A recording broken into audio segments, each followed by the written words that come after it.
What is up, world? Welcome back, Charge the Game podcast. I'll be your host here, Chuck. And as you guys know, there has been an ongoing war between transgenders being involved in women's sports versus removing them from all women's sports in general. And Riley Gaines from the podcast network OUTKICK, which I happen to be a huge fan of just because of Dan Dockich. I love that guy.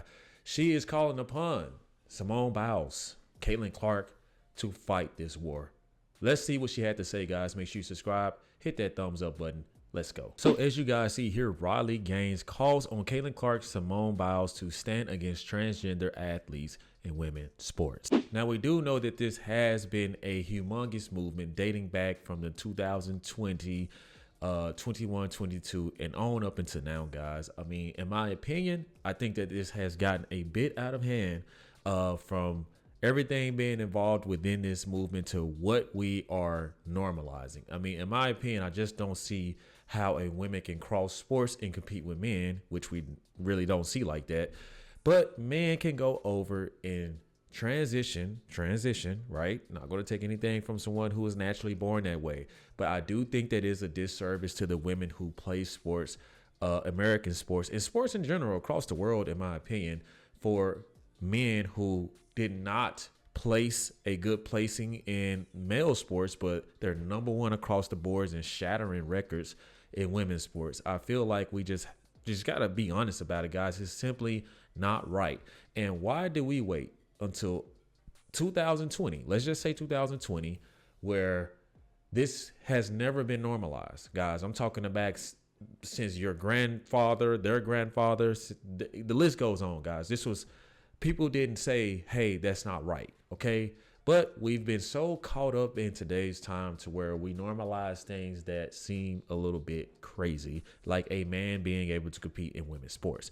But let's get into this. You guys see here, the movement against transgender athletes in women's and girls sports has drawn support from a majority of Americans, politicians in power, and even a niche consumer market now. Now, one of the leaders of the movement is calling for some big star-powered reinforcements.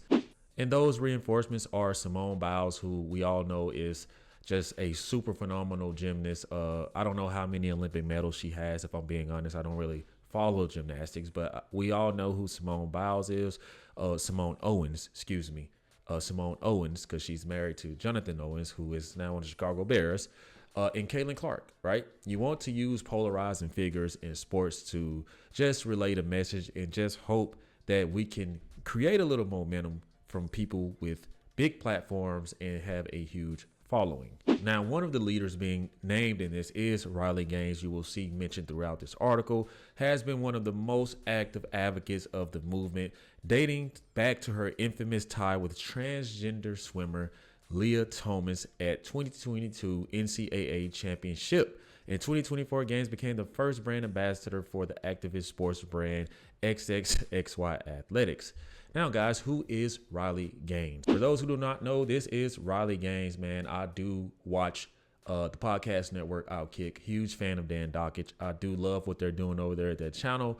And if you guys, depending on what you guys like, she is more conservative leaning. And I know that in this political climate we live in, a lot of people have differences and whatnot. But I do feel like we all can normalize this, and we all can agree that men participating in women's sports is just terrible. It's just horrendous, blasphemy, whatever you want to call it, guys. And I like this chick. You know why I like Riley Gaines? Because Riley Gaines is not just a voice speaking. She's actually been affected by this, guys. As you guys see here, she is in distraught because this is Miss or Mr. Thomas, the guy that transitioned and won a trophy. And you could just see the disbelief in her eyes and the pain.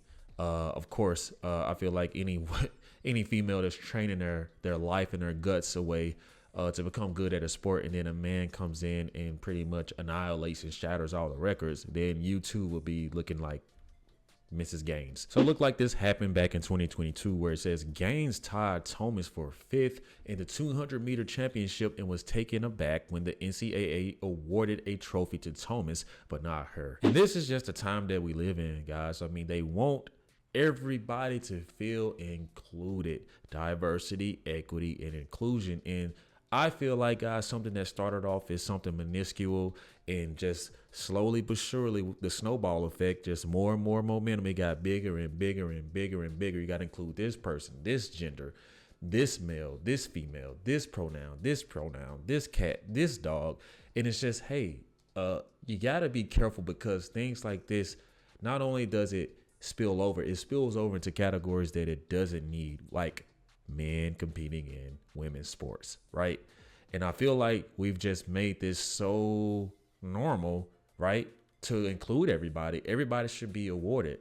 And to be honest with you guys, it has ruined not just sports, but all type of genres all over the world. Now, I try my best not to cover as more of the political side of sports and just keep it sports, but the two just happen to go hand in hand, because everything has just crossed over. Sports used to be sports, music used to be music, but when you changing these pronouns and, you're allowing certain, sex changes to compete and, in this category and that category, it just is a recipe for disaster. And from that, this is where you have Games, who started a podcast called Games for Girls. I'll be honest, I don't watch Riley Gaines' podcast, but I may need to start watching it. I'm more of a Dan Dockich guy. He's pretty original. He curses on air. He doesn't really care. He doesn't have a filter. That's my type of guy. And not to mention, guys, OUTKICK really allows people to be themselves, talk about what they want to talk about, and not be crushed for whatever views that they have. And that's what I used to admire about original sporting outlets, channels, podcasts.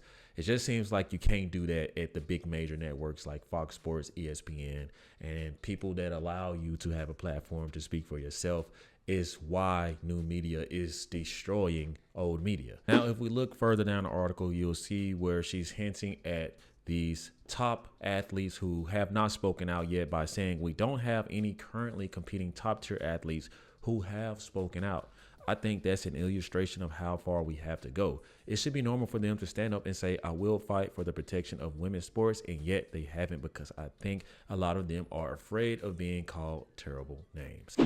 Riley Gaines just mentioned that these top tier athletes refuse to say anything. Well, let's be honest. Do we seriously think starting with Caitlin Clark, as much pressure as she's faced in the W, getting elbowed, punched, everything under the sun, poked in the eyes? We saw her go to Time magazine and pretty much, worship, all the sisters, right? She doesn't want to create any enemies, okay? That's first off, right?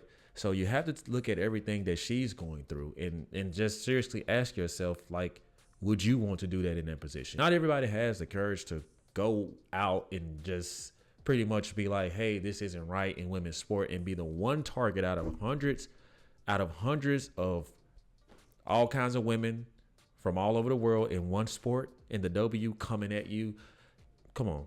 We saw her year one. I think that Caitlin Clark just wants to play basketball and stay out of it, which I don't blame her. If I'm being honest, she's taking the Michael Jordan approach. Hey, let me just play ball and sell my shoes. And then we have Mrs. Simone Owens, right? Let me tell you something. She's too gung-ho women's power right now to hear any of this, okay? Women who we know are mostly emotional, and the ones who are logical are outspoken, like yours truly, Riley Gaines.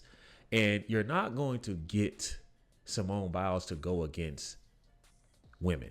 That'll be like a cop going against the brotherhood of cops. You ride, you see police, they got the blue shield, as they call it, with the blue strip. Those are brothers in arms, and, they stick to the code. Just like being in the military, guys. Like, I did 10 years in the Army.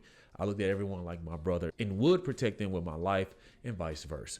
So I just don't think that Simone Biles I just don't think that she has the courage or the interest to come out here and fight this fight with Mrs. Riley Gaines. I do feel like there will be a shift in sports just because of all the executive orders that have been being signed, and, pretty much removing transitional people from women's sports, whether it's men or females. It's all going to change. I think that the fans are more appreciative of this than actually the women in sports, okay? Because a lot of them really do feel this way, but they just don't have the courage to come out and say it. Once you really do find like a group of women that's willing to come together and pretty much fight the fight like Mrs. Riley Gaines is doing. I think that it's going to be a very slow process. It's going to be a very slow process. And I just think right now, most of these top tier athletes care more about their bank account, their fan base, and what's good for them in general versus what's logically and morally right. Let me know what you guys think. Thank you guys for watching. Make sure you guys drop comments in the comment section, and thank you guys for subscribing. I'll see you in the next one. Peace.